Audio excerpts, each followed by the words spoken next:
নমস্কার, আমি তনুশ্রী। আমার তনুশ্রী রেসিপিস চ্যানেলে সকলকে অনেক অনেক স্বাগত জানাই। আজ আমি তোমাদের সাথে শেয়ার করব দুধ ছাড়া পনির রেসিপি কিভাবে বানানো হয়, সেটাই আমি শেয়ার করব। যদি ভালো লাগে তাহলে একটা লাইক, কমেন্ট আর শেয়ার করো। আর আমার পাশে থাকতে আমার চ্যানেলটা সাবস্ক্রাইব করে পাশে থাকা বেল আইকনটা প্রেস করে দিও। তাহলে কি হবে, আমার নতুন নতুন রান্নাগুলো সবার আগে তোমরা দেখতে পাবে।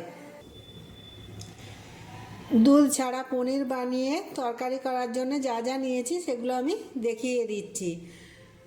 টমেটো কুচি নিয়েছি, বাঁধাকপি এরকম বড় বড় করে কুচি করে নিয়েছি, হলুদ গুঁড়ো নিয়েছি, লঙ্কা গুঁড়ো নিয়েছি, চিনি নিয়েছি, ধনে জিরে মৌরি গুঁড়ো নিয়েছি, কাশ্মীরি লঙ্কার গুঁড়ো নিয়েছি, হিং নিয়েছি, শুকনো লঙ্কা নিয়েছি, তেজপাতা নিয়েছি, গোটা জিরে নিয়েছি, নুন নিয়েছি, দুধ নিয়েছি, গুঁড়ো দুধ হাফ বাটি, চালের গুঁড়ো নিয়েছি 3 চামচ, ঘি নিয়েছি, কাসুরি মেথি নিয়েছি, ভাজা মশলা নিয়েছি, সাদা তেল নিয়েছি।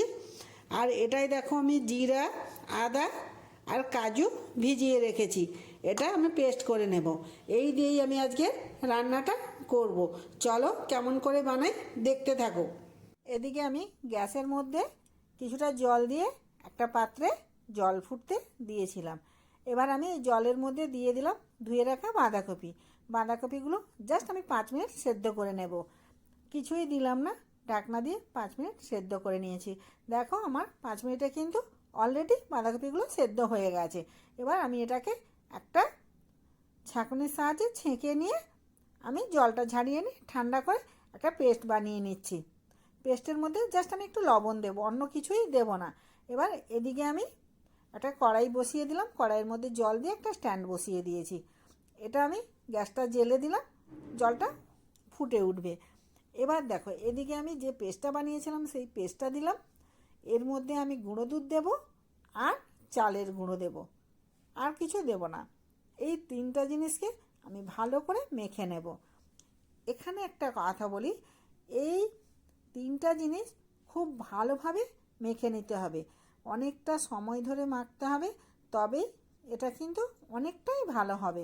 গুঁড়ো দুধটা দিলে এতে কিন্তু টেস্টটা অনেক বেশি ভালো আসে। আর চালের গুঁড়ো দিলাম। এখানে বলে রাখি, কেউ যদি চালের গুঁড়ো স্কিপ করে যাও তাহলে তোমরা ময়দাও দিতে পারো, একই রকম টেস্ট আসবে। দেখো এইভাবে করে ভালো করে আমি ফেটিয়ে নিচ্ছি। ফেটাটা কিন্তু আমি একই ধারে ঘোরাচ্ছি, দেখো একই ধারে ঘুরে ঘুরে আমি ফেটিয়ে নিলাম। নিয়ে আমি এবার এর মধ্যে একটু সাদা তেল দিয়ে দিয়েছিলাম, ওটা আমি বলতে ভুলে গেছি, সাদা তেল দিয়ে দিয়েছিলাম। এবার আমি এদিকে একটা বাটি নিলাম, বাটির মধ্যে সাদা তেল দিয়ে দিলাম, দিয়ে ভালো করে বাটিটার গায়ে সাদা তেল লাগিয়ে নিচ্ছি।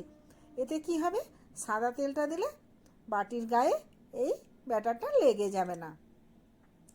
এবার আমি ব্যাটারটা দিয়ে চেপে চেপে সুন্দর করে সমান্তরাল করে নিচ্ছি। এইভাবে করে নিয়ে আমি এটাকে যে কড়াইটার মধ্যে জল গরম করতে বসিয়েছি ওটায় আমি ভাপিয়ে নেব। আমি জাস্ট 10 মিনিট কিন্তু ভাপাতে দেবো, তাতেই কিন্তু আমার এটা সুন্দরভাবে ভাপানো হয়ে যাবে। দেখো আমি সমান্তরাল করে দিয়েছি, এদিকে আমার জলটা ফুটে গেছে। এবার আমি এই স্ট্যান্ডের মধ্যে বসিয়ে দিলাম, দিয়ে ঢাকা দিয়ে দিলাম। ঠিক কিন্তু আমি 10 মিনিট দেবো। 10 মিনিট পরে ফিরে এলাম, ঢাকনাটা খুলে দেখাচ্ছি, দেখো কত সুন্দর হয়েছে। আর একটা চামচের সাহায্যে আমি দেখিয়ে দিলাম যে একটুকু চামচের গায়ে লেগে নেই, তার মানে আমার এটা একদম পারফেক্ট হয়ে গেছে। ঠান্ডা করে আমি এটাকে তুলে নিলাম। এবার এটাকে তোমরা তোমাদের মতো যে কোনো শেপে বানাতে পারো। আমি চৌকো করে কেটে নিচ্ছি, এইভাবে চৌকো করে কেটে নিয়ে এটাকে আমি ভেজে নেব। দেখো কত সুন্দর হয়েছে, দেখাচ্ছি দেখো খুব সুন্দর।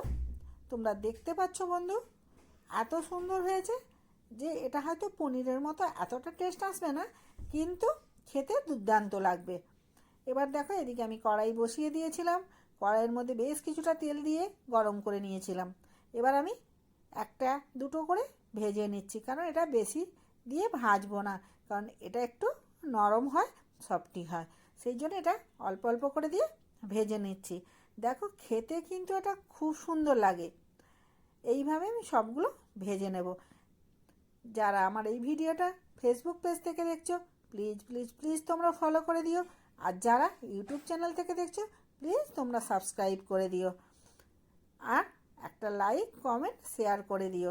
তাহলে আমার অনেক ভালো লাগবে, অনেক উৎসাহ হবে রান্নার প্রতি। দেখো এইভাবে কিন্তু আমি সবগুলোই ভেজে তুলে নিলাম। এবার আমি এই তেলের মধ্যে এবারে দিয়ে দেব শুকনো লঙ্কা, তেজপাতা, গোটা জিরে দিয়ে আমি একটু ভাজা ভাজা করে নিলাম। নিয়ে এবার দিয়ে দিলাম টমেটো কুচি, দিয়ে আবারও একটু ভাজা ভাজা করে নিয়ে দিয়ে দিলাম হিং। হিংটা তোমরা স্কিপ করতে পারো, হিং কিন্তু অনেক টেস্টি হয় দিলে, কিন্তু যারা খাও না তারা নাও দিতে পারো। এবার আমি সব গুঁড়ো মশলাগুলো দিয়ে দিলাম, আর যে পেস্টটা করে রেখেছিলাম কাজু, জিরে আর আদার, সেই পেস্টটাও দিয়ে দিলাম। দিয়ে ভালো করে আমি কষিয়ে নিচ্ছি। এই মশলাটা কষাতে হবে কিন্তু ভালো করে, তাহলেই কিন্তু পারফেক্ট টেস্টটা আসবে। দেখো এখানে আমি দিলাম কাসুরি মেথি, দিয়ে আমি আবারও একটু ভালো করে কষিয়ে নিচ্ছি। কাসুরি মেথিটা কিন্তু আমি হালকা ভেজে রেখেছিলাম শুকনো কড়ায় রেখে, এমনি হাত দিয়ে একটু গুঁড়ো করে রেখেছিলাম, সেটাই দিলাম। এবার এর মধ্যে দিয়ে দিলাম পেস্ট করে রেখেছিলাম যেই মিক্সির জারে ধোয়া জলটা, দিয়ে আমি ফুটতে দিলাম। যখনই এটা একটু ভালোভাবে ফুটে আসবে তখন আমি দিয়ে দেব এই পনির। পনিরটা কিন্তু একটু সময় আমি ফুটিয়ে নিচ্ছি, কারণ এটা মশলাগুলো এর মধ্যে ঢুকলে খেতে অনেকটাই টেস্ট হবে, তাই জন্য দিয়ে দিলাম। আর এই তরকারিটায় তোমরা কিন্তু একটু মিষ্টি দেবে, আমি কিন্তু চিনি দিয়েছি, দিলে এটা কিন্তু অনেকটা ভালো লাগে খেতে। দেখো আমার কিন্তু কারিটা একটু গায়ে গায়ে করব, তাই বেশি জল দিলাম না। এবার লাস্টে আমি ঘি দিলাম। দেখো আমার রান্নাটা কিন্তু একদম হয়ে এসেছে। তোমরা বন্ধুরা খেয়ে একবার বানিয়ে খেও আর ট্রাই করে বলো কেমন হয়েছে। আবার অন্য কোনো দিন আমি অন্য রেসিপি নিয়ে তোমাদের সামনে আসবো। আজকের মতো আমি এই রেসিপিটা তোমাদের কাছে দেখিয়ে দিলাম। দেখো কত সুন্দর কালার এসেছে, দারুণ একটা কালার এসেছে, খেতে